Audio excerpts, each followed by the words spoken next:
Vamos falar um pouquinho sobre balanceamento de oxirredução e vamos ver alguns exemplos. Basicamente, o balanceamento por oxirredução, ele tem 3 passos. O primeiro passo, você deve determinar o número de oxidação de todos os elementos participantes da reação. A partir daí, encontre os elementos que estão oxidando e reduzindo. Com isso, você deve determinar a variação desse NOx do elemento tanto oxidado quanto reduzido. Inverter essa variação. Essa inversão deve ocorrer no membro em que estiver com maior quantidade de números que sofre oxirredução. Não necessariamente no produto, você vai sempre começar no produto ou sempre no reagente. Vai depender de cada caso, e aí a gente vai ver. Se os dois lados tiverem o mesmo número de átomos sofrendo oxirredução, inverte-se no membro que possuir mais espécies químicas diferentes. A gente também vai ver isso. Determinar, em seguida, o terceiro passo é determinar os demais coeficientes por tentativa, lembrando sempre da regrinha do macho, que é metal a metal, carbono, hidrogênio e oxigênio. Bom, aí a gente tem a primeira reação aqui, que é uma reação do permanganato em meio ácido, né? E vamos ver o seguinte. Primeiro eu vou determinar os NOx, aqueles elementos que variam NOx, como é o caso do manganês, eu vou calcular. No caso do permanganato, do KMnO4, potássio é mais 1, oxigênio menos 2. Então, a continha ali, ó, 1 potássio vezes seu NOx mais 1, mais X, que é do manganês, mais 4 vezes menos 2, que é o do oxigênio, isso igual a zero, porque a substância é uma substância neutra, né? Não tem carga. Então, a gente iguala a zero e calcula aí e descobre que o manganês tem NOx mais 7. Mesma coisa vai fazer para o cloreto de manganês 2, né? Eu não sei do manganês, mas eu sei do cloro, que é um halogênio. Então, o NOx de halogênios que não estão na presença de oxigênio é menos 1. Eu tenho 2 cloros ali, então vai ser X mais 2 vezes menos 1. Fazendo a continha aqui, eu encontro o valor de mais 2, né? Então, determinei os valores aqui dos NOx de cada um, né? Lembrando que substância simples, o NOx é zero. E a água, hidrogênio mais 1, oxigênio menos 2. Todos os outros que eu não calculei, têm o NOx tabelado para esses sistemas. Então, quem varia o NOx? Manganês. Manganês e cloro. Manganês lá, o KMnO4, né? O manganês vai de NOx mais 4, mais 7, desculpa, para mais 2. Varia em 5 unidades. E o cloro, você vai olhar simplesmente para o cloro que varia o NOx. Ó, você tem no reagente menos 1 e no produto você tem o Cl2 que tem NOx 0. Então, você pode observar que tem uma oxidação aí. Vou calcular primeiramente o NOx de quem reduz, né? Que é o manganês, de 7 menos 2. E eu tenho um manganês. Qual lado que eu vou escolher? Esquerda, reagente ou produto? Eu vou escolher o produto. Por que eu vou escolher o produto? Manganês, eu tenho um manganês dos dois lados. Mas o cloro, aquele cloro que sofre oxidação, o Cl2, né, que aumenta o NOx. Você sai de Cl- para Cl2. Ele tem tem dois cloros no produto e apenas um no reagente. Então, eu vou trabalhar com o meu produto. Beleza, calculei do manganês. Para o cloro, né, eu tenho a variação de uma unidade e eu tenho 2 cloros. Então, eu tenho a variação ali total de 2. O que eu vou fazer? O NOx do cloro vai passar para ser do manganês. E do manganês passar a ser do cloro. É isso que eu fiz aqui, certo? Ok. Aí agora, de posse disso, eu sei que eu tenho 2 manganês sendo produzidos. Então, eu tenho que lembrar que eu vou ter que ter 2 manganês reagindo. Então, eu vou multiplicar aqui por 2. Eu tenho, multiplicando o permanganato por 2, eu vou ter que ter 2 potássios. Se eu tenho 2 potássios reagindo, eu vou ter que produzir 2 potássios. Ótimo, aí agora tem como eu calcular a quantidade de cloro total da reação.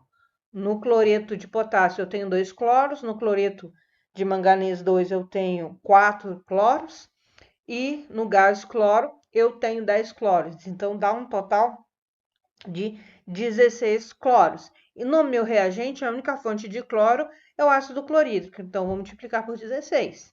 Ok, multipliquei por 16. Agora eu vou olhar para o hidrogênio. Eu tenho 16 hidrogênios no reagente. Então, eu vou ter que ter 16 no produto. Consequentemente, o oxigênio já está balanceado, tá? Um outro caso é quando a autoionização. O mesmo elemento químico ele sofre oxidação e sofre redução. Ali a gente tem um NO2-, ele vai se transformar em dois outros compostos contendo nitrogênio, que é o NO3- e o NO. Um vai sofrer oxidação e o outro redução. Calculando os NOx, que o NOx do nitrogênio pode variar, a gente vai fazer o seguinte, né? Para o NO2-, X, que é o NOx do nitrogênio, que é o que eu quero saber, eu tenho 2 hidrogênios, o NOx do oxigênio, 2 oxigênios, eu tenho o NOx do oxigênio é -2, e eu vou igualar a carga dele, que é ali -1. Então, essa é a forma que eu vou escrever. Beleza, fazendo isso, o que vai acontecer? Eu vou descobrir que o NOx do nitrogênio é +3. Para o NO3-, eu vou fazer a mesma coisa, né? Vou calcular ali e vou colocar a expressãozinha, vou igualar a -1, porque tem o -1 ali. Então, calculando, eu vou achar que do NO3 é +5. Para o NO a mesma coisa. E vou descobrir que o NOx do nitrogênio é +1. Então, a gente já descobriu os 3 NOx do nitrogênio. Colocando aqui, ó, a gente pode perceber que o nitrogênio de +3 ele passa para +5, oxidando, e passa para +2, reduzindo. Então, mesma espécie química, ela oxida e ela reduz. Agora, eu vou calcular a variação de NOx do nitrogênio que reduz. Vou olhar para os meus produtos. Por que eu vou olhar para os meus produtos? Porque é ali que eu tenho a substância que é oxidada e que é reduzida.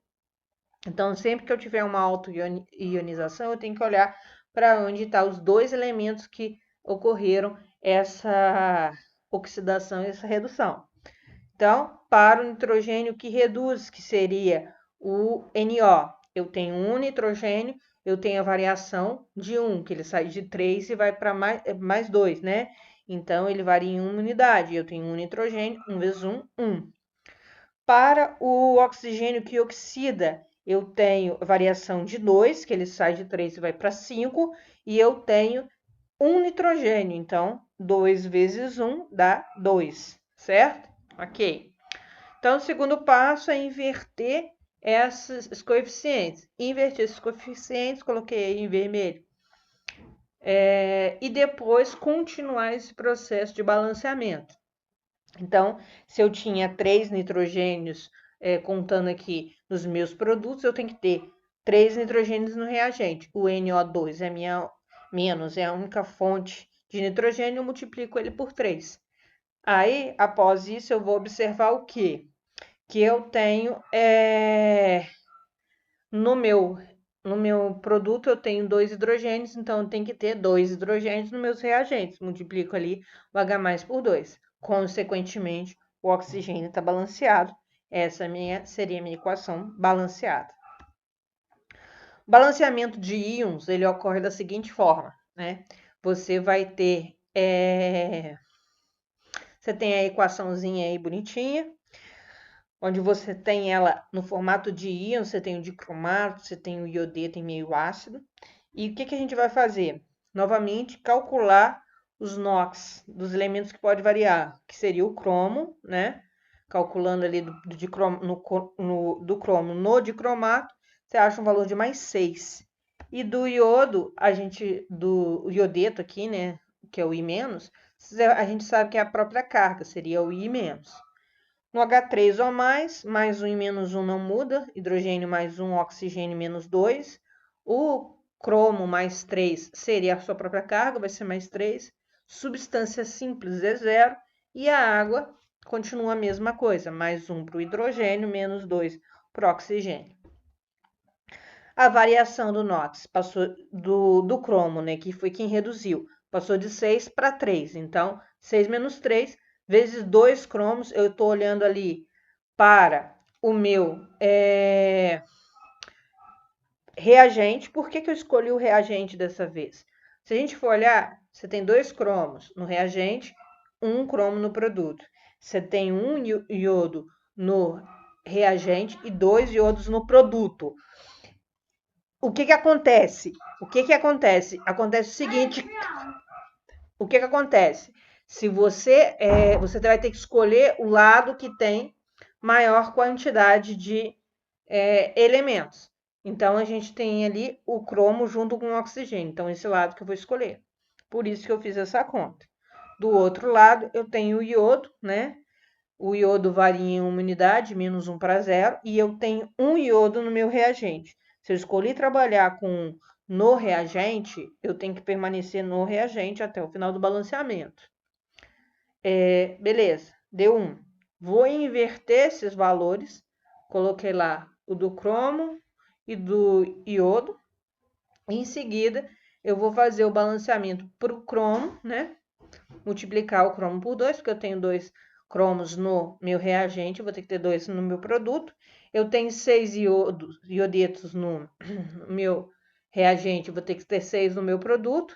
E aí, a gente vai usar uma técnica diferente, um pouquinho diferente, para calcular a gente vai fazer um equilíbrio de cargas, né? Vou chamar, por exemplo, eu vou falar que o coeficiente de H3O+ é X. Então, eu vou fazer a carga vezes o coeficiente de cada elemento. De cromato, eu tenho coeficiente 1 vezes a carga dele, que é menos 2, dá menos 2. O iodeto, eu tenho 6 iodetos, a carga dele é menos 1, dá menos 6. O H3O+, eu não sei qual que é a carga, é mais 1, então fica igual a mais X, né? Fazer a mesma coisa para o meu produto. O cromo 3+, eu tenho 2, multiplica-se por mais 3, dá 6. O iodo, eu tenho 3, mas eu não tenho carga. A água, eu vou chamar de Y, eu também não tenho carga, 0, então vai dar 0 também. Então, o somatório, eu vou igualar essas duas aqui, né? Igualando as duas, eu descubro que o meu X é igual a 14. Sendo assim, o que acontece? Eu sei que a quantidade de H3O+ é a 14. Eu vou perceber que eu tenho 42 hidrogênios. Se eu tenho 42 hidrogênios no meu reagente, eu tenho que ter 42 nos meus produtos. Então, eu vou multiplicar a água por 21, né? Consequentemente, o oxigênio também está balanceado. Então, essa é a forma da equação balanceada.